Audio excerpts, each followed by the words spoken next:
오늘 하나님의 말씀 갈라디아서 3장 14절 말씀입니다.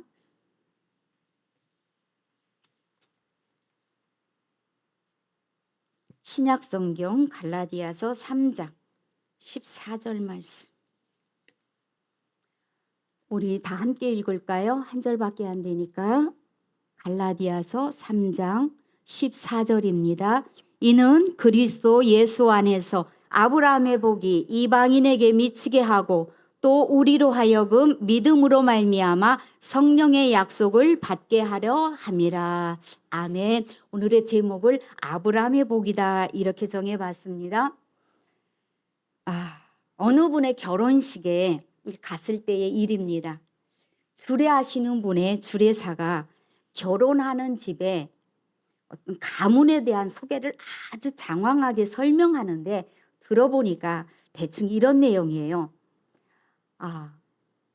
그 소개하는 분이 이제 송씨였는데 우암 송씨열의 몇 대 손에 이렇게 집안인데 이런 집안과 이렇게 연을 맺어서 사돈이 되고 가정이 되고 배우자가 되는 건 엄청난 축복이다. 아주 대단한 집안과 이렇게 연을 맺게 되었다. 이 얘기를 아주 장황하게 주례사분께서 설명을 하시더라고요. 그래서 이제 같이 간 분들이 이렇게 앉아서 예식장에 가면 이렇게 앉지 않습니까? 앉아서 들으면서 주변에 있는 분들이 정말 대단한 집이구나. 대단한 가문이구나. 저런 사람하고 결혼을 해서 가문을 맺고 배우자를 만나고 이러면 참 좋겠다. 그러니까 부러움의 시선에서 그런 얘기들을 하는 걸 봤어요. 자, 여러분들 그래요. 대단한 집안에 대단한 가문에 유명한 사람이 있는 집안의 사람과 결혼하는 거 정말 축복일 수 있어요. 큰 복일 수 있어요. 하지만 여러분들이 대단한 집안이고 대단한 가문이 아니라고 해서 여러분들은 기죽거나 주눅들거나 쫄아들거나 절대 그러지 마시라는 거예요. 왜? 우리는 아브라함의 가문이고요. 아브라함의 후손이고요. 아브라함의 족보 안에 들었고요. 아브라함의 집안인 거예요. 우암 송시열 선생이 조선 후기에 성리학의 대가였고 많은 책을 지었고 대단한 후학을 양성을 했고 그 가문이 자자손손 대단할지라도 아브라함의 안 했으면 믿음 안에 있지 아니하면 다 허울뿐이고 그림자뿐이고 그냥 하나의 지나가는 그림자일 뿐이라는 거예요. 그렇다고 하면 저와 여러분들은 아브라함의 후손이요 아브라함의 가문이요 아브라함의 족보 안에 있다는 것이 더 큰 축복이고 더 대단한 것이라는 것에 여러분들이 자부심을 가지시길 바랍니다. 그래서 마태복음 1장 1절에는 아브라함과 다윗의 자손 예수 그리스도의 계보라, 먼저 성경에는 예수 그리스도의 족보라 이렇게 나와 있어요. 그래서 아브라함은 이삭을 낳고 이삭은 야곱을 낳고 야곱은 유다를 낳고 유다는 베레스는 헤스론을 헤스론은 남은 아비나답 나손 살몬 보아스 오벳 이세 다윗 솔로몬 르호보암 아비야 아사 안 따라 하시네. 그래서 끝내는 누구를 낳느냐? 마따는 야곱과 요셉을 낳고 요셉은 마리아를 통해서 예수를 낳으시느라 최종 목적이 누구를 낳기 위한 족보예요? 예수 그리스도를 낳기 위한 족보입니다. 하지만 예수 그리스도에게서 멈추는 것이 아니라 예수를 통해서 오늘 우리가 나아져야 되고 우리를 통해서 여기서 멈추는 것이야. 우리를 통해서 또 누군가의 그리스도를 낳아야 된다라는 거예요. 그래서 이 족보는 믿음의 족보는 계속해서 이어져 가야 된다라는 거지요. 창세기 11장은 사람의 이름이 가장 많이 나오는 장이에요. 하지만 12장 한 장만 넘어가면 여기는 아브라함 한 사람에 대한 얘기만 나옵니다. 그래서 아브라함의 이야기는 12장에서부터 길게 25장까지 아브라함의 얘기가 장황하게 나옵니다. 성경에 나오는 아브라함의 이야기는 아브라함을 위한 얘기가 아니라는 거예요. 아브라함의 후손인 아브라함을 믿음의 조상이라고 믿는 우리 모두를 위한 이야기라는 거지요. 하나님이 아브라함을 복주시고 이삭을 복주셨다. 우리가 수없이 들었습니다. 이 복은 계시를 받는 비전의 우물을, 생명의 우물을 말하는 것이고요. 이것이 참 복이라는 거예요. 주님은 우리에게도 이 복을 주셔서 우물을 보게 하실 겁니다. 아브라함의 복은 우리의 저주를 제거하신 복이고요. 믿음으로 의롭게 하시는 복입니다. 약속의 성령을 주신 것을 가리키기도 하고요. 십자가로 저주를 치우시고 믿음으로 의롭게 하셨고 성령의 은혜를 우리에게 부어주시는 복이에요. 그리스도 예수가 만복이시지요. 우리나라에서는 연말 연초가 되면 오복을 해서 뭐 이가 좋아야 되고 눈이 좋아야 되고 치아가 좋아야 되고 뭐 건강이 좋아야 되고 막 해서 오복에서 막 복조리 갖다 걸어놓고 난리 생쇼를 치죠. 막 복자 막 집에다 막 그려놓고 썰 붙이고 5가지 복을 받기도 원하는 것이 우리의 본성일진데 오복을 떠나서 만복이시라니까요. 만복. 모든 것에 복이세요. 이것이 예수 그리스도랍니다. 그 예수 그리스도를 만복을 우리가 소유했는데 무엇이 부럽냐고요. 우리는 부러울 것이 없다라는 거예요. 아브라함이 우리에게 믿음의 후손으로서 물려준 복은 죄와 사망과 저주에서 우리를 끝내신 복을 우리에게 주셨어요. 그래서 그리스도의 의와 그리스도의 복은 약속의 성령으로 율법과 죄와 사망과 저주와 지옥의 심판을 끝낸 복입니다. 하늘의 모든 복과 신령한 복을 말하지요. 우리가 자유하는 여자의 자녀가 된 것이 측량할 수 없는 아브라함의 복입니다. 아브라함의 복은 그의 믿음을 통해 하나님 앞에 의롭다 칭함을 받고요. 하나님과 화목되고요. 또 하나님의 자녀됨의 축복입니다. 아브라함처럼 믿는 모든 이에게 주시는 의의 주입이지요. 그리스도께서 저주가 되셔서 저주를 치우신 것이 복 자체가 된다는 겁니다. 아브라함의 복은 죄 용서와 의로 인해 받는 기업이에요. 그래서 예수님은 나의 영원하신 기업 우리가 찬성하지 않습니까? 기업은 뭐예요? 내가 그리스도 안에서 누릴 수 있는 모든 것이에요. 그래서 우리가 그냥 말로만 예수님은 나의 영원하신 기업이라고 고백만 하고 찬양만 하는 것이 아니라 이것이 여러분들 삶에서 실제가 되어져야 돼요. 아브라함에게 내린 복은 믿음으로 의롭게 된 거예요. 그래서 그의 씨로 그리스도 예수 안에 약속되어진 걸 우리에게 줬어요. 그래서 우리가 복 받았다 이러는 건 뭐 이 땅에서 잘 먹고 잘 사는 이런 복이 아니에요. 어떤 명예를 얻고 남들보다 앞서가고 높아지고 이러는 것이 아니라 의로움 받았다라는 거, 의롭다는 거예요. 내가 왜 오늘 의롭냐? 장로님이 의롭다라는 건 너는 오라, 너는 틀렸어. 왜 우리가 옳다함을 받느냐? 예수 때문에 우리가 옳다함을 받다라는 거예요. 예수님 그 자체가 의로우신 분이 예수를 우리 안에 소유하고 있기 때문에 내가 의로울 조건이 하나도 없는데 내 안에 예수님이 의로우신 그분이 들어와 있기 때문에 그래서 의로워졌다. 그래서 너는 틀렸고 너는 옳아, 너는 의로와 너는 불의해. 이것이 어디에서 판가름되냐고요. 내 어떤 행동이 거룩하고 바르게 살아서 성경대로 살아서 아니에요. 예수가 우리 안에 소유되어져 있기 때문에 우리 안에 있기 때문에 그것으로 옳고 그름이. 그래서 우리 안에 여기 교회 안에 있는 사람은 다 의로운 사람 위에 예수를 구주로 영접하고 나의 하나님 나의 구주로 인정을 하니까 믿으니까. 근데 하나님의 울타리 밖에 있는 사람들은 다 의롭지 않다라는 걸 불의하다라는 거예요. 왜? 그들 안에는 예수 그리스도가 의로우신 분이 없기 때문에 그래요. 그래서 우리는 옳지만 저들은 불의한 거예요. 여기에 여러분들이 믿음으로 적용하셔서 담대하셔야 됩니다. 아브라함의 복은 또 한 가지는 율법으로부터의 자유인 거예요. 우리는 이제는 율법에 얽매인 자가 아니에요. 안식일을 지켜라, 사랑해라, 용서해라, 염려하지 말라. 계속해서 뭘 하지 마라, 뭐 사랑해라, 용서해라, 뭘 어떻게 하라고 하지 말라고 이렇게 말씀하시는 건 우리를 그렇게 어떤 명령만 하셔서 우리를 두려움 주시려고 말씀을 주신 게 아니에요. 사랑해라. 그런데 너는 사랑할 수 없는 존재이다. 이걸 깨닫고 하나님이 나로 하여금 누군가를 사랑할 수 있는 힘을 주시겠다라는 거지요. 용서해라. 우리가 어떻게 누구를 용서할 수 있습니까? 우리는 용서할 수 없어요. 본질 자체가. 뭐 오른뺨을 치면 뭐 왼뺨을 돌려대요? 천만의 말씀이에요. 오른뺨 때려요? 그럼 가서 다 찢어 죽이지요. 용서할 수 없는 존재예요. 그런데 우리한테 용서하라고 해요. 근데 우린 용서할 수 없는 존재임을, 내 존재를 발견하는 거고요. 나로 하여금 용서하라라고 말씀하실 땐 너에게 용서할 수 있는 힘을 주시마, 이 말씀을 함께 하시는 거거든요. 내 안에 거하라. 너는 내 안에 거할 수 있는 존재가 못 되니 너는 나에게 그냥 붙어만 있어라. 나를 믿기만 해라. 그럼 내가 너 안에 거하고 너가 내 안에 거할 수 있도록 해주겠다. 이 말씀이거든요. 믿음이라고 할 때 하나님은 살아계시다, 이걸 믿는 게 아니에요. 이 정도의 믿음은요, 창세기 1장 1절 하나로 충분합니다. 태초에 하나님이 천지를 창조하시니라.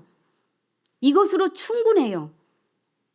그런데 창세기 1장부터 요한계시록 22장 마지막까지 다 성경을 읽고 나서 적고 나서 아, 하나님은 살아계시네, 이 정도로 읽으셨다면 여러분은 성경을 잘못 읽으신 거예요. 예를 들어서 흥부와 놀부의 동화책을 읽고 나서 책을 덮으면서 아, 제비다리는 고쳐줘야 되는 거네. 아, 동물을 보호하고 자연 보호를 해야 되네. 이렇게 흥부와 놀부의 책을 읽으셨다고 하면 여러분들은 책을 잘못 읽은 거예요. 하나님의 말씀을 전부 다 읽고 나서 하나님 살아계시네, 이 정도가 아니에요. 하나님은 사랑이시고 그분은 긍휼이시고 그분은 인자와 자비로 축복하시기를 원하시는 하나님이시다. 이걸 우리가 발견해야 되는 거예요. 그래서 우리가 찬송 부르잖아요. 예수 사랑하심은 어디에서? 성경에서 배웠네. 날 사랑하심, 날 사랑하심 성경에 써있네. 성경에 써있는 게 뭐예요? 하나님이 나를 사랑하신다라는 거, 나를 돌보신다라는 거, 나에게 무한 긍휼을 베푸신다라는 거, 인자와 자비가 한량이 없으시다라는 거, 이걸 기록해 놓고 너희들에게 읽어라, 그걸 발견해라라고 하는데 하나님은 살아계시네, 이것만 발견했다고 하면 우린 성경을 제대로 안 본 것이 된다라는 거예요. 우리는 아브라함의 믿음을 통해서 우리의 믿음이 어떤 믿음이어야 되느냐? 축복의 믿음이 돼야 돼. 하나님은 나를 축복하실 수밖에 없는 하나님이시구나. 아브라함에게 하나님이 주신 건 뭐냐? 축복이라는 거예요. 한마디로 말하면. 이 믿음을 믿는 것이 우리가 우리의 믿음이 더 전진하는 믿음이 되어진다라는 거예요. 그래서 아브라함은 안식하는 믿음의 복을 받았어요. 안식했다. 왜? 창세기 12장에 보면 그는 장막을 치고 그 안에서 안식을 누렸다는 거. 우리가 안식한다는 건 쉼을 얻고 내려놓는다는 거. 염려, 근심이 없을 때 우리가 잠을 잘 수 있고요. 안식할 수 있는 거예요. 그냥 아무 일도 안 하고 가만히 있다고 해서 그게 안식이 아니에요. 몸과 마음 하나님 앞에 다 내려놓고 다 맡겨놓고 평강을 누리는 게 안식이거든요. 아브라함은 이 안식의 복을 누렸어요. 여러분들에게도 이 복이 누려질 수 있기를 주님의 이름으로 축복합니다. 갈라디아서 3장 7절에 보면 믿음으로 말미암은 자들은 아브라함의 자손인 줄 알지어다. 아브라함의 후손인 걸 저와 여러분들이, 아브라함의 믿음의 DNA가 저와 여러분들에게도 끊임없이 주입되고 있다는 사실을 믿으셔야 돼요. 갈라디아서 3장 9절에 그러므로 믿음으로 말미암은 자는 믿음이 있는 아브라함과 함께 복을 받는데요. 아브라함에게 주어진 그 많은 복들이 오늘 저와 여러분들에게도, 왜 아브라함이 내 조상이라고 믿으면 여러분들의 할머니, 할아버지, 여러분들의 어머니, 아버지의 DNA를 받고 어머니 A형, 아버지 O형의 피를 받아서 여러분들이 그 유전자가 다 있잖아요. 내가 뭐 아버지가 A형이어서 나도 A형이어서 아버지의 유전자만 100% 나한테 있는 게 아니에요. 제가 경주시잖아요. 저희 엄마는 문화유씨예요. 그럼 저한테는 제가 경주시라고 해서 우리 아버지의 경주시의 DNA만 있는 게 아니에요. 우리 어머니의 문화유씨의 DNA도 있어요. 여러분들이 믿음으로 적용하면 믿음은 놀라운 거거든요. 엄청난 거예요. 아브라함이 받았던 그 수많은 복들을 여러분들이 믿음으로 적용하셔서 아브라함에게 주셨던 그 모든 복들 하나님 내게도 주옵소서 약속을 하셨잖아요. 믿음으로 말미암아 아브라함을 믿음의 조상이라고 믿는 자에게는 하나님이 다 주시겠다고. 아브라함은 믿음의 승리라는 복을 받아서요. 우리가 창세기 14장에 보면 북방에서 4왕, 남방에서 5왕이 싸웁니다. 소돔과 고모라에 쳐들어와서. 이때 당시에 아브라함과 조카 롯은 소돔 땅에 거하고 있었어요. 소돔 왕이 곤란을 당하자 자기 집에서 또 조카 롯이 끌려가요. 318명의 군사를 가서 조카도 찾아오고 소돔 왕에 빼앗겼던 전리품들도 다 찾아다가 나눠줘요. 이때 소돔 왕에게 실오락이 신발끈 하나도 받지 않는 아브라함의 모습을 봐요. 이건 뭐냐? 세상적인 욕심이 하나도 없었다라는 거예요. 오늘 우리의 소망이 어디에 있어요? 하늘에 있어야 되는데 땅의 것, 육의 것, 잘 먹고 잘 사는 것, 이런 것에 아브라함의 복을 적용을 해서 여러분들이 달라고 하는, 물론 긍휼의 하나님이시기 때문에 그것도 주셔요. 하지만 우리의 근본적인 목적은 그게 아니라는 거지요. 땅이가 아니라, 세상이 아니라 하늘의 것들, 이것들을 바라는 것이 아브라함의 복이라는 거예요. 아브라함은 하나님의 능력이라는 복을 소유했습니다. 그는 하나님과 대화했다라는 거예요. 자, 이게 창세기 18장에 나오는데요. 소돔과 고모라가 죄악으로 너무 가득 차다 보니까 하나님이 심판하시기로 했어요. 아브라함이 안 되겠어. 하나님 앞에 흥정을 합니다. 하나님 앞에 대화를 해요. 뭐라고 하냐? 하나님, 거기에 소돔과 고모라에 의인 50이 있으면 그래도 하나님 심판하시겠습니까? 에이, 하나님 한 번만 더요. 45인은요. 그러다가 40명, 30명, 20명, 10. 그래서 6번을 하나님과 흥정을 합니다. 이게 우리 보통 율법 안에서 보면 감히 전능하신 하나님 앞에 아브라함 집 가진 게 뭐라고 하나님하고 흥정을 해? 근데요, 우리 지금 하고 있어요. 그게 아브라함의 DNA가 우리 안에 있다는 거 제가 증명해 드릴게요. 우리가 40일 작정 기도합니다. 새벽 작정 기도하고 철야 기도하고 시간 정해놓은, 우리 지금 매일 8시에 뭐 30분 동안 무슨 영적 싸움 무슨 기도 하잖아요. 기적의 기도.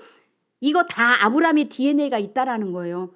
왜 하나님은 1년 후에 10년 후에 줄 것도 있는데 왜 내가 40일 작정해놓고 하나님 40을 안 해요?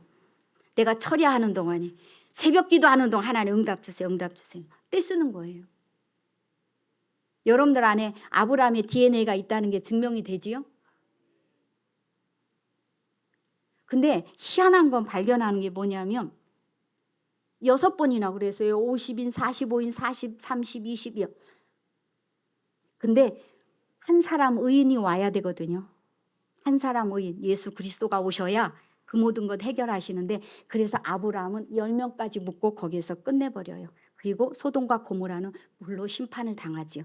그래서 바울은 그 해답을 로마서 5장 15절에서 답을 하고 있습니다. 한 사람 예수 그리스도의 은혜로 말미암은 선물은 많은 사람에게 넘쳤느니라. 왜? 아브라함이 이 당시 하나님하고 흥정할 당시는 아직 그리스도가 태어나지 않았기 때문에 10명의 의인에서 멈춰지는 거예요.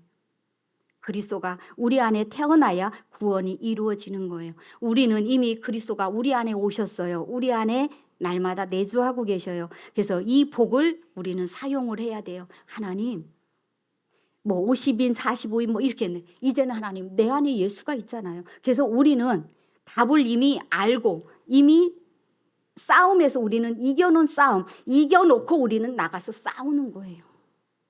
이 믿음이 여러분 안에 있기를 바랍니다. 아브라함은 시련을 견디는 인내의 복입니다. 아들을 바치게 하려는 것도 그에게 복이에요. 창세기 22장에 보면 100세에 난 아들 이삭을 하나님 앞에 바쳐라 그래요. 하나님이 이삭의 고기가 먹고 싶어서 바치라는 게 아니에요. 그 22장 첫 번째 시작할 때 뭐라고 해요? 하나님께서 아브라함을 시험하사요, 시험하사. 이거는 걸려 넘어지게 하려고 하는 시험이 아니라 아브라함의 믿음을 더 강화시키고 아브라함의 믿음을 더 견고하게 하시려는 하나님의 시험이라는 거지요. 요즘 유행하는 말이 있더라고요. 지금 시대도 이렇게 아브라함처럼 이삭을 바쳐라 그러면 새끼는 못 바친대. 그런데 남편을 바쳐라 그러면 뭐 1초도 생각 안 하고 아멘하고 바치고, 마누라를 바쳐라 그러면 뭐 10초도 생각 안 하고 아멘하고 바친대요. 우리 인도교 성도들도 그러십니까? 우리가 단면에서 보면 어떻게 100세에 난 아들이 자기 몸에 죽은 것 같은 이런 상태에서 난 아들 얼마나 귀해요. 그런데 하나님이 바쳐라 할 때는 이게 아브라함이 바칠 수 있는 힘이 있고 능력이 있어서 바친 게 아니라 바치도록 하나님이 이끄셨고 인도하셨고 도우셨는데 그 도움 앞에 아브라함이 순종을 했다라는 거예요. 그러니까 우리는 내 새끼 10명 있어도 뭐 다 짜져봐도 뭐 어떤 놈은 못 바치겠어. 하나님 차라리 나를 잡어요. 우리는 보통 그런다 그러거든요. 이거는 우리가 그냥 인간적인 생각에 혼에서 육에서 그런 생각이 나오는 거예요. 하지만 생명 안에서는 나는 바칠 수 없어요. 내 의지로는, 내 감정으로는, 내 판단으로는 바칠 수 없지만 하나님이 나에게 믿음 주셔서 바칠 수 있는 길을 열어주시면 할 수 있는 거예요. 그래서 아브라함만 대단한 게 아니라 저와 여러분들도 하나님이 네 자식 바쳐라 그러면 바칠 수 있다니까요. 왜? 아브라함의 믿음이 우리 안에 주입이 되어졌기 때문에 그렇습니다. 그래서 아브라함만 대단한 것이 아니라 그 대단한 믿음이 오늘 저와 여러분들 안에 주입되어져 있다라는 거예요. 사라가 가나안 땅 헤브론 기럇 아르바에서 죽은 것도 아브라함에게는 시련이에요. 그래서 창세기 23장에 보면 슬퍼하며 애통하다가 사라가 죽은 걸 보고 아브라함이 슬퍼하며 애통합니다. 슬프기도 하고 애통하기도 하고 공식적인 애도를 하는 거지요. 이것도 아브라함에게는 복이었다라는 거예요. 왜? 이런 시련을 통해서 아브라함은 하나님을 더 가까이 누릴 수 있기 때문에 그래요. 그래서 아브라함은 하나님의 임재라는 복을 누리게 되어져요. 창세기 15장에 보면 여호와의 말씀이 아브라함에게 임하여 여호와께서 아브라함에게 임하여 이 말이 계속되고요. 아브라함과 언약을 세웁니다. 무슨 언약? 가나안 땅의 약속을 하나님이 반드시 주겠다고 언약을 세워요. 그래서 하나님이 늘 내 삶에, 내 가정에, 내 일터 안에, 우리 교회 위에 날마다 임재하고 계시다는 이 복을 여러분들이 누리시길 바랍니다. 아브라함은 또 다른 이에게 복이 되는 이 복을 가졌어요. 창세기 12장에 하나님이 아브라함을 처음에 부르실 때 아브라함이 이삭을 바친 건 22장이에요. 근데 이미 12장에서 아무것도 하지 않았어요. 그런데 나중에는 자기 부인도 누이라고 막 속이고 하잖아요. 이런 엉망인 사람을 이미 그런 일이 벌어지기 전에 아무 일도 없을 때, 이삭도 태어나지도 않았을 때 이미 그냥 아브라함을 불러내실 때 이미 그때 시작부터 너는 복이 될 거야. 너로 말미암아 많은 사람이 복을 받을 거야. 너를 저주하면 저주하고 너를 축복하면 내가 그 사람 축복할 거야. 아주 복의 센터로 복 자체로 만들어주신다고 불러주셨어요. 그래서 아브라함을 왜 믿음의 조상이라고 하느냐? 우리가 의아해 할 수 있어요. 이삭을 바친 그 사건도 전에 부르셨기 때문에요. 왜 믿음의 조상이 아브라함만 못한 사람이 없었나요? 아벨도 있었어요. 한 번의 제사를 완전히 하나님이 받으시는 예배로 올려드렸고요. 에녹은 어땠습니까? 365년 동안 하나님과 동행하다가 죽음을 보지 않고 올라갔어요. 이 믿음도 대단하지 않나요? 노아는 어때요? 120년 동안 모든 사람이 조롱할 때 하나님 말씀 하나만 순종하면서 120년 동안 방주를 지어요. 얼마나 대단해요. 이런 사람들이 있는데 왜 하나님은 거짓말도 잘해요. 이런 아브라함을 믿음의 조상으로 부르셨냐고요. 그건 우리를 위함이에요. 만약에 아벨을 통해서 믿음의 조상을 세웠다. 그래서 나는 아벨의 하나님이다라고 얘기하면 우리는 온전한 예배를 드리기 위해서 날마다 몸부림쳐야 돼요. 노아를 우리의 믿음의 조상으로 세웠다고 하면 노아처럼 우리는 100% 순종하는 삶을 살기 위해서 우리는 날마다 부단히 노력을 해야 됩니다. 에녹처럼 365년 동안 하나님과 동행하는 삶을 산 그 사람을 우리의 믿음의 조상으로 세웠다고 하면 우리는 365일 동안 하나님과 동행하기 위해서 얼마나 많은 노력을 해야 되냐고요. 그런데 그런 자들로 믿음의 조상으로 우리에게 안 주시고 때로는 거짓말도 하고 마누라도 팔아먹고 그래요. 누이라고 자기 살려고. 우리 장로님이 어디 갔는데 부인한테 저 권사님이 당신 부인이요. 아니에요. 모르는 아줌마예요. 이래봐요. 집에 왔는데 그 남편하고 살고 싶겠나. 근데 이렇게 나약하고 이렇게 허점 많고 이렇게 부족한 점 많은데도 불구하고 하나님이 그를 믿음의 조상으로 세워주셨다라는 건 우리를 위함이라니까요. 왜? 너희들도 수없이 넘어질 수 있고 연약함도 알고 부족함도 알고 넘어지는 거 쓰러지는 거 다 한다.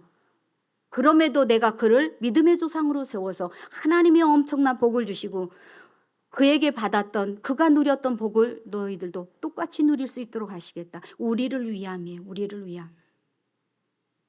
그래서 우리가 아브라함을 만지면 복을 만지는 거잖아요. 여러분들을 만지면 복을 만지는 거예요. 많은 사람들이. 그래서 여러분들이 직장에 가고 학교에 가고 어디에 가면 다 복이 움직이는 거예요. 복이.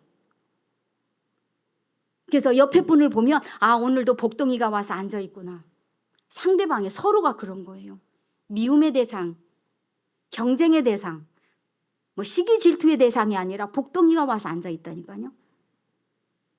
오늘 우리는 나를 복으로 삼으셨고 나를 통해서 많은 사람이 축복해서 그래서 우리는 복의 도구가 돼야 되는 거예요. 축복의 도구가 가는 데마다 이게 믿음의 성장이고 성숙이거든요.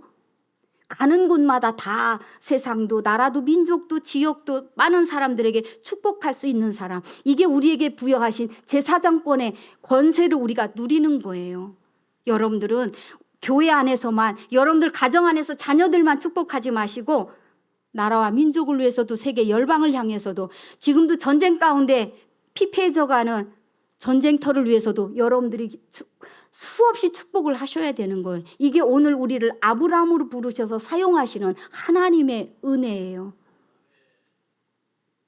내가 가는 곳이 다 복의 자리로 바꿔진다니까요. 여러분들 스스로가 이 믿음 가지고 우리는 그리스도를 다리는 게 가져가는 복을 우리에게 주셨어요. 그래서 내가 가는 곳마다 다 복이 가는구나. 내가 그냥 뭐 사업장에 가서 직장에 가서 오늘 하루 그냥 뭐 스트레스 받으면서 일하다 오는 게 아니라 그 자리를, 내가 가 있는 그 공동체를, 그 장소를 복의 자리로 우리를 세우셔서 그 자리를 그렇게 변화시키는 곳으로 우리를 부르셔서 가게 하신다라는 거예요. 그럼 여러분들의 가정이 어떤 장소여야 돼요? 복의 장소인 거예요. 안식의 장소인 거예요. 단순히 그냥 집이 아닌 거예요. 거처가 아닌 거예요. 아브라함이 장막을 지었다. 거기서 여호와의 이름을 불렀더라. 하나님 앞에 예배하는 장소요. 안식하는 장소요. 주님과 동고동락하는 장소요. 오늘 이런 은혜로, 이런 복으로 우리를 부르셔서 하나님이 우리에게 이 엄청난 것을 주셨다라는 거. 아브라함의 복이 나는 몰라요. 믿음이 없어서. 아니, 여러분들이 거절한다고 해도 있다니까요. 내가 어리석어서 눈이 어두워서 보지 못하고 깨닫지 못할 뿐이지 하나님은 우리에게 아브라함의 복을 우리에게 통째로 주셔서 그걸 누리도록 하셨다라는 거. 그래서 날마다 하나님 앞에 감사 찬송해야 되는 거예요. 믿음의 사람인 우리는 우리의 지식으로 사는 게 아닙니다. 육체를 신뢰하면서 사는 게 아니에요. 육체. 빌립보서 3장 8절에 있는 거. 내 가문, 집안, 배경, 학력, 가진 거, 어떤 직분, 이걸로 사는 자가 아니에요. 우리는 관념에 빠지고 신념에 사로잡히고 고집스러운 그리스도인이 되어서는 안 된다라는 거예요. 내가 하는 게 전부이냐? 거기에 빠져갖고 거기에 치우쳐서 가는 그리스도인은 성장할 수가 없어요. 초보의 믿음밖에는 가질 수가 없어요. 아브라함을 통해 한 사람 그리스도 예수를 낳기 위한 하나님의 역사 안에 오늘 우리를 부르셔서 이 복을 주셨다고 하면 저와 여러분들은 아브라함의 이 믿음을 가지고 세상 가운데 70년, 80년 이 땅에서 삶을 살아내면서 믿음으로 살아 우리의 삶의 현장에서 삶의 흔적 가운데 그리스도의 영광과 그리스도의 빛으로 그리스도의 나라로 우리가 더 넓히고 확장하는 일에 저와 여러분들이 쓰임받기를 축복합니다. 그래서 이제는 수동적 믿음 가지면 안 돼요. 이제는 누가 시켜서 뭘 하는 것이 아니라 적극적인 믿음이 되어져서 먼저 나서서 많은 사람들 축복하고 격려하고 위로하고 아브라함이 그렇게 하잖아요. 조카 롯도 구해오고 소돔 왕도 도와주고 오늘 저와 여러분들이 아브라함이 이렇게 큰 그릇으로 큰 믿음의 사람으로 쓰임받아 처음 내가 예수 믿는다. 여러분들이 1대라고 하면 여러분들은 아브라함의 가문인 거예요. 우리 집은 지금 2대째 믿어요. 그러면 야곱과 이삭의 가문이 된 거예요. 그럼 나는 3대째 4대째. 그럼 야곱의 가문이고 요셉의 가문. 점점 확장되잖아요. 아브라함을 축복할 때보다 요셉을 축복할 때 창세기 48장에 가면 그 축복의 폭이 더 확장되어 있는 걸 봐요. 내가 지금 처음 믿는데 걱정하지 마세요. 여러분들이 아브라함이라니까. 믿음의 조상이 됐다니까. 여러분들 가정의 가문에 2대 3대째면 더 많이 기뻐하시고 더 많이 감사하시고 왜? 더 믿음의 복이 확장되어 있으니까. 이 은혜를 누리시면서 하나님 앞에 하나님 나를 아브라함의 후손으로 불러주셔서 감사합니다. 아브라함의 족보 안에 나를 두시니 감사합니다. 이제는 내게서 이것이 머물러지지 않게 하시고 나를 통해서 예수 그리스도가 나아지고 또 예수 그리스도를 통해서 또 누군가의 또 다른 나이가 나와야지 않아요. 이 일을 나를 통해서 감당하게 하시라고 하나님 은혜 베풀어 주시라고 기도할 수 있기를 주님의 이름으로 축복합니다. 지금은 우리 주 예수 그리스도의 은혜와 하나님 아버지의 크고 놀라우신 사랑과 성령의 내주 역사 교통하심이 아브라함의 후손임을 믿고 그 믿음 안에서 복 주실 하나님을 기대하며 소망하고 돌아가는 모든 성도들 가정과 교회와 이 나라 이 민족과 세계 열방 위에 영원토록 함께 있을지어다. 아멘.